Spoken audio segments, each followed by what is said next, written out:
Hello दोस्तों, आज हम विद्युत विभव का जो अगला टॉपिक है, जो हमारा टॉपिक है आज, द्विध्रुव के कारण अक्षीय स्थिति में विद्युत विभव का व्यंजक ज्ञात करना। दो स्थितियों में निकलता है। पहली स्थिति है अक्षीय स्थिति में और दूसरी है निरक्षीय स्थिति में। तो आज जो हम वीडियो डालने वाले हैं वो है आपका अक्षीय स्थिति में विद्युत विभव की गणना का व्यंजक, है ना। तो क्वेश्चन कैसा होगा आपका, विद्युत द्विध्रुव के कारण अक्षीय स्थिति में विद्युत विभव की गणना का व्यंजक। तो इसके लिए हम सबसे पहले डायग्राम देखेंगे। डायग्राम आप देख रहे होंगे दोस्तों, बना है ए बी एक विद्युत द्विध्रुव है जिस पर आवेश -q और +q है। दोनों आवेशों के बीच की दूरी आप देख रहे होंगे 2a है। और द्विध्रुव का जो मध्य बिंदु है, मध्य बिंदु क्या है, O है। सेंटर पॉइंट क्या है दोस्तों, O है। और मध्य बिंदु O से r दूरी पर बिंदु P पर हमको क्या करनी है, अक्षीय स्थिति में विद्युत विभव की गणना करनी है। और बिंदु A पर -q चार्ज है और बिंदु B पर +q चार्ज है। ठीक है ना। आप ये बताइए हमको कि टोटल दूरी 2a है, AB बराबर क्या है, 2a है, और O उसका मध्य बिंदु है। तो यहां से OA कितना होगा, A होगा। इसका आधा होगा 2a का, क्योंकि मध्य बिंदु O है। तो यहाँ पर भी A होगा, है ना। तो A और A जब ऐड होगा तो टोटल क्या बनेगा, 2a बनेगा, है ना।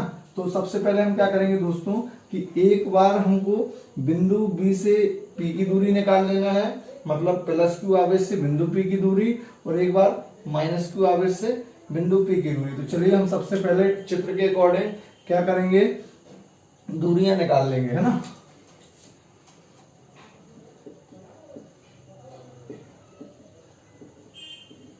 क्वेश्चन आप देख रहे होंगे बोर्ड में लिखा है, विद्युत द्विध्रुव के कारण किसी बिंदु पर विद्युत विभव, है ना। इंग्लिश की बात की जाए तो इंग्लिश में क्या होगा, electric potential at a point due to an electric dipole.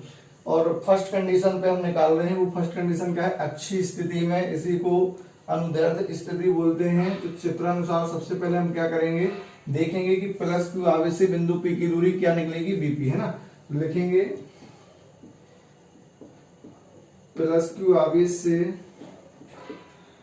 बिंदु P की दूरी क्या होगी, Vp बराबर, टोटल दूरी हमें Vp निकालना है। तो हम क्या करेंगे, बड़ी दूरी में छोटी दूरी को घटा देंगे। जो बड़ी दूरी है हमारी OP में OA घटा देंगे तो हमें निकल आएगी Vp, है ना। तो क्या लिखेंगे, OP माइनस Vp।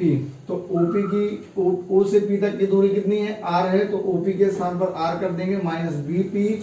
B से P की दूरी कितनी होगी, यहाँ पे आप देख रहे होंगे कि हमें क्या करना है, OP minus OB, OP minus OB होगा। और OB कितनी है, A है। तो यहाँ पे A हो जाएगा। इसी प्रकार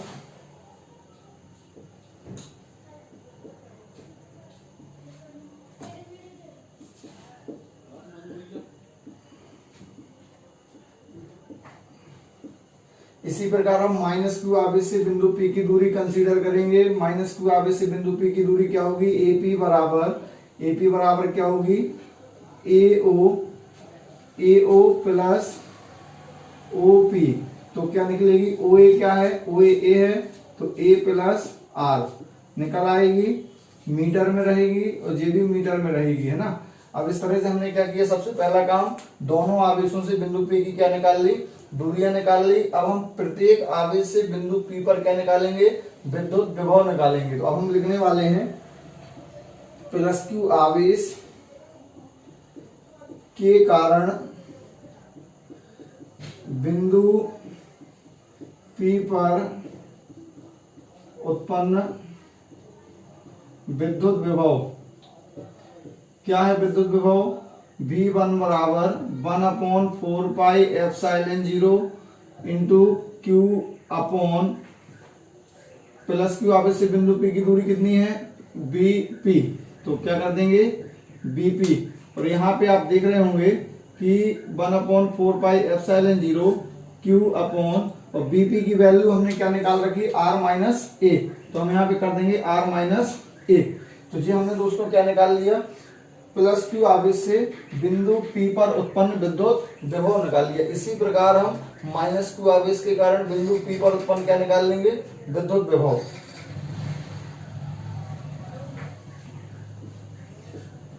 माइनस क्यू आवेश के कारण बिंदु P पर उत्पन्न विद्युत विभव क्या होगा, V2 बराबर 1/4πε0 माइनस क्यू। क्यों माइनस क्यू, क्योंकि माइनस क्यू आवेश के कारण निकाला, यहाँ प्लस क्यू आवेश के कारण निकाला था तो ये प्लस वाला रहेगा, यहाँ माइनस के कारण निकाल रहे हैं इसलिए यहाँ माइनस आया है, अपॉन AP। क्यों AP आया, क्योंकि माइनस क्यू आवेश से बिंदु P की दूरी क्या है, AP है, और AP को हमने यहाँ पे निकाल रखा है, AP बराबर A प्लस R या R प्लस A। इसको अपन क्या कर सकते हैं, R प्लस A भी लिख सकते हैं, क्या लिख सकते हैं, R प्लस A मीटर भी लिख सकते हैं, है ना। तो इस तरह से जो है हम यहाँ पे क्या करेंगे, AP की वैल्यू रख देंगे 1/4πε0, और ये वाला माइनस हम यहाँ सेपरेट कर देते हैं, into Q upon R plus A। अब दोस्तों हमें क्या करना है कि हमें बिंदु P पर परिणामी विद्युत विभव निकालना है, तो हम क्या करेंगे, दोनों को जोड़ते हैं। जब हम क्या करते हैं, टोटल निकालते हैं, मतलब परिणामी मैग्नीट्यूड निकालते हैं, है ना, पोटेंशियल का, तो हमें क्या करना होता है, ऐड करना होता है। जब हम टोटल निकालेंगे बिंदु P पर, तो हम प्लस क्यू आवेश के कारण जो निकाला है बिंदु P पर, वो माइनस क्यू आवेश के कारण निकाला है जो बिंदु P पर, दोनों को क्या कर देंगे, ऐड कर देंगे।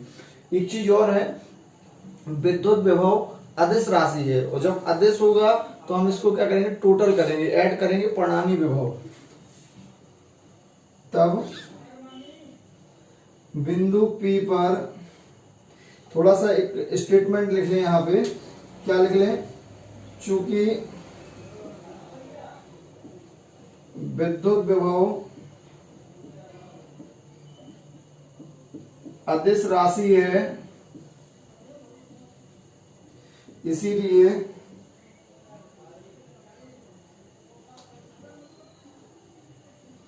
बिंदु P पर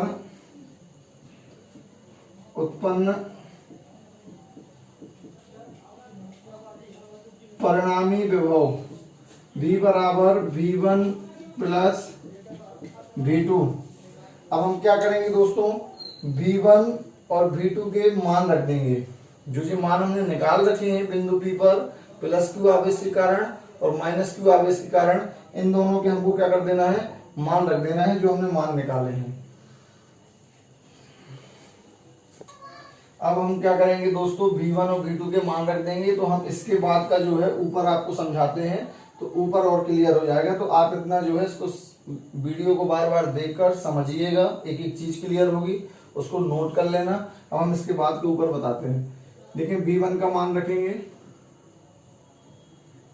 आप लिखेंगे V1 और V2 के मान रखने पर, तो V बराबर क्या आएगा, 1/4πε0 Q upon R minus A plus minus 1/4πε0 Q upon R plus A।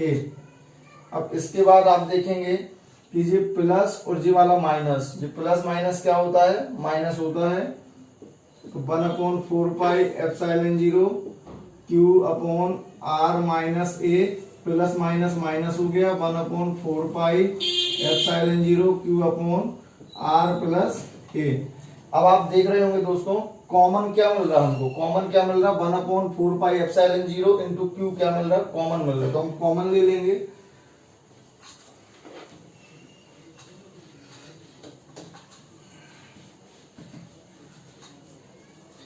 देखिए कॉमन क्या आया, 1/4πε0 कॉमन, और Q भी कॉमन आ जाएगा, अंदर क्या बचेगा, 1/r minus A minus 1/r plus A, bracket बंद, Q अपॉन 4πε0 क्रॉस मल्टीप्लीकेशन हो जाएगा, R प्लस ए का 1 में होगा और आर माइनस ए का 1 में होगा। तो जब यहाँ पे 1 में होगा तो R plus A minus R minus A upon, यहाँ पे आप देख रहे होंगे आर एलसीएम क्या आएगा, आर माइनस ए और आर प्लस ए। अगला स्टेप क्या आएगा, Q upon 4 pi epsilon 0 R plus A minus R plus A. जी माइनस जो है इस माइनस का अंदर मल्टी होगा ब्रैकेट के, तो ये आर वाला माइनस का हो जाएगा और माइनस माइनस का गुणा प्लस, तो प्लस ए हो गया अपॉन ए प्लस बी और ए माइनस बी का यहाँ पे आइडेंटिटी लग जाएगी। आइडेंटिटी ए स्क्वायर माइनस बी स्क्वायर बराबर ए माइनस बी और ए प्लस बी। तो जब आइडेंटिटी लगी तो क्या होगा, आर स्क्वायर माइनस ए स्क्वायर। तो यहाँ पे आप देख रहे हो माइनस से जी वाला कट जाएगा, आर कट जाएगा, क्या बचेगा Q upon 4 pi epsilon 0 a और a 2a upon r square minus A square. इसके बाद देखें, इसके बाद हम आपको यहाँ बताते हैं बाजू में। तो बाजू में देखिएगा यहाँ पे क्या होगा, अब हम ब्रैकेट को खोल देंगे। ब्रैकेट को खोलेंगे तो क्या आएगा, 1 upon 4 pi epsilon 0 into 2aq upon r square minus ए स्क्वायर। हमने इसको सॉल्व किया तो इस जो q है इस q को इसके साथ सेपरेट कर दिया है ना, लेकिन आपको क्या पता है, परंतु विद्युत द्विध्रुव आघूर्ण P बराबर 2aq। ये आपको पता है, हमने इसका वीडियो बनाया था पहले, है ना, समझाया भी था कि विद्युत द्विध्रुव आघूर्ण P बराबर क्या होता है, 2aq होता है। हम इसके स्थान पर क्या कर सकते हैं, पुट, इसीलिए 1 upon 4 pi epsilon 0 into 2aq के स्थान पर P आ जाएगा अपॉन आर स्क्वायर माइनस ए स्क्वायर। तो दोस्तों यदि माध्यम का परावैद्युतांक K हो, यदि माध्यम का परावैद्युतांक K होगा तो यहाँ एप्सिलॉन 0 के साथ K क्या क्या हो जाएगा, मल्टी हो जाएगा। तो then V equal 1 upon 4 pi epsilon 0 K into P upon r square minus ए स्क्वायर। और पोटेंशियल मतलब विभव की यूनिट क्या होती है, वोल्ट होता है ना। तो लास्ट में हमारा फाइनल कॉन्सेप्ट निकल आया, तो अभी हम क्या कर देंगे, वोल्ट। इस तरह से दोस्तों आज हमने विद्युत द्विध्रुव के कारण अक्षीय स्थिति में उत्पन्न विद्युत क्षेत्र विद्युत विभव का डेरिवेशन देखा। आप इसको बार बार देखिएगा, एक एक चीज क्लियर है आपके लिए और जरूर आपको समझ में आएगा और समझ में आया होगा। एक एक चीज बताई गई है, एक एक पॉइंट पर फोकस किया गया है, इसलिए आप बहुत ध्यान से बहुत अच्छे से देखिएगा, मोस्ट कॉन्सेप्ट है। इसके बाद हम यहाँ कंडीशन बताते हैं।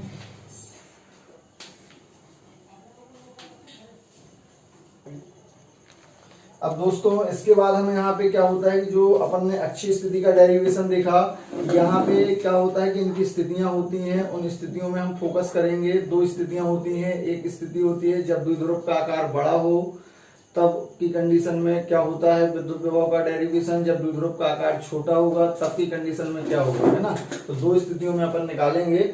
अब दो स्थितियों में हम निकालते हैं। देखिए पहली है स्थिति फर्स्ट, यदि द्विध्रुव का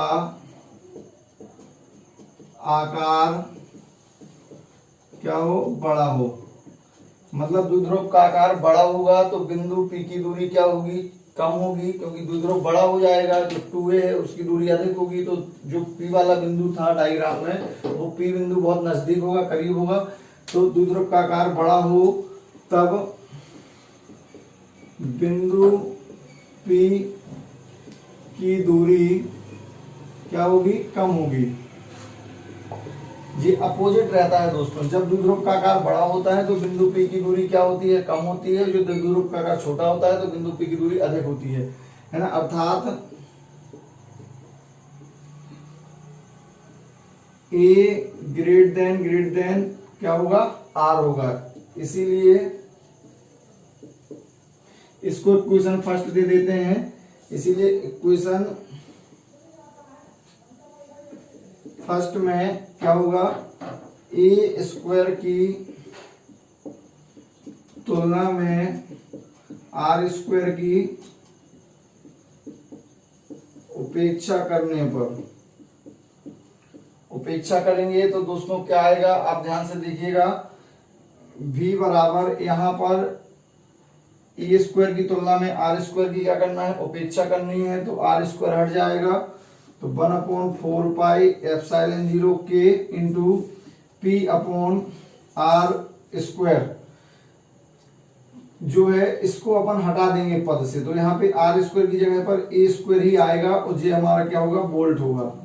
तो दोस्तों ये कंडीशन तब की है जब द्विध्रुव का आकार क्या होगा, बड़ा होगा, ठीक है ना। दोस्तों आपने देखा होगा जो अभी हमने बताया है डायग्राम में, वो क्या है, यदि द्विध्रुव का आकार क्या हो, बड़ा हो, तब बिंदु P की दूरी क्या होगी, कम होगी, और अर्थात A ग्रेटर देन R, मतलब उस समय क्या होगा, A बड़ा होगा किसकी तुलना में, R की तुलना में। और जब बड़ा होगा तो हम क्या करेंगे, इक्वेशन फर्स्ट में ए स्क्वायर की तुलना में आर स्क्वायर की क्या कर देंगे, उपेक्षा कर देंगे। उपेक्षा करने का मतलब हम उसको नगण्य मान लेंगे, बहुत छोटा, जब बहुत छोटा होगा तो उसको नगण्य मान लेंगे। तो यहाँ पर क्या होगा, इस इक्वेशन में आर स्क्वायर की उपेक्षा हो जाएगी, देन क्या होगा, v equal 1/4 pi epsilon 0 k into P upon A square volt में आ जाएगा। ये फर्स्ट कंडीशन है दोस्तों, इसको ध्यान से देखिएगा। ये एग्जाम में तब बताई जाती है जब एग्जामिनर आपसे पूछता है, क्वेश्चन में लिखा रहता है तभी हमको बताना है, अन्यथा आपको यहीं तक लगाना है, बेवजह मेहनत नहीं करनी, जितना क्वेश्चन में पूछता है उतना अपन को बताना होता है। इसके बाद सेकंड कंडीशन क्या होती है, सेकंड कंडीशन, यदि द्विध्रुव का आकार छोटा हो, अपोजिट कंडीशन है, अभी हमने द्विध्रुव का आकार बड़ा लिया था, अब हमने द्विध्रुव का आकार छोटा लिया है। यदि छोटा होगा तब बिंदु P की दूरी क्या होगी, अधिक होगी, और उस कंडीशन में R ग्रेटर देन होगा A की तुलना में और आर स्क्वायर की तुलना में, इसीलिए आर स्क्वायर की तुलना में ए स्क्वायर की उपेक्षा कर देंगे। अब हम क्या करेंगे कि अब हम यहाँ पे ए स्क्वायर की उपेक्षा करेंगे, क्यों करेंगे, क्योंकि अब हमारा द्विध्रुव का आकार क्या है, छोटा है। पहले कंडीशन में हमने आर स्क्वायर की उपेक्षा की थी, क्यों, क्योंकि द्विध्रुव का आकार बड़ा था, अब हमारा द्विध्रुव का आकार छोटा है, तो हम ए स्क्वायर की उपेक्षा कर देंगे, क्योंकि जब छोटा होगा द्विध्रुव का आकार तो बिंदु P की दूरी क्या होगी, अधिक होगी, इसीलिए। तो दोस्तों जो सेकंड कंडीशन है, यदि द्विध्रुव का आकार क्या हो, छोटा हो, जब छोटा होगा तब बिंदु P की दूरी क्या होगी, अधिक होगी, उस कंडीशन में R ग्रेटर देन A के होगा। आर स्क्वायर की तुलना में ए स्क्वायर की हम क्या कर देंगे, उपेक्षा कर देंगे। उपेक्षा करने का मतलब नगण्य मान लेंगे। अब हम क्या करेंगे कि जो इक्वेशन फर्स्ट है, इक्वेशन फर्स्ट में हमारा क्या होगा, ए स्क्वायर की उपेक्षा हो जाएगी, तो आप लिखोगे इक्वेशन फर्स्ट से, इसीलिए v बराबर 1/4 pi epsilon 0 k into P upon r square volt. ये दोस्तों हमारे यहाँ पे कॉन्सेप्ट आ गया, मेन कॉन्सेप्ट। जब आपसे कोई कंडीशन ना पूछे तो आपको इक्वेशन फर्स्ट तक ही बताना है, और जब कंडीशन आती है यदि द्विध्रुव का आकार बड़ा है या छोटा है, तो जो हमने आपको दो कंडीशन निकाल के बताई, उन्हीं दो कंडीशनों को आपको सॉल्व करना है। तो दोस्तों आज हमारा जो टॉपिक था वो विद्युत द्विध्रुव के कारण अक्षीय स्थिति में विद्युत विभव का व्यंजक था। इसके दो डेरिवेशन है द्विध्रुव के कारण, एक अक्षीय स्थिति का है और एक निरक्षीय स्थिति का। ऐसा टॉपिक हमने प्रीवियस चैप्टर में पढ़ा था, विद्युत क्षेत्र की तीव्रता निकाली थी वहां पर अक्षीय स्थिति में और निरक्षीय स्थिति में। तो इसका जो सेकंड पार्ट है वो हम सेकंड पार्ट आपको समझाएंगे, और पहले तो आप फर्स्ट पार्ट इसका क्लियर करिए। यदि आपको हमारा वीडियो अच्छा लगा हो दोस्तों तो लाइक करिए, सब्सक्राइब करिए, और भी अपने दोस्तों को शेयर करिए, ताकि ज्यादा से ज्यादा दोस्तों को इस वीडियो का लाभ मिल सके। Thank you.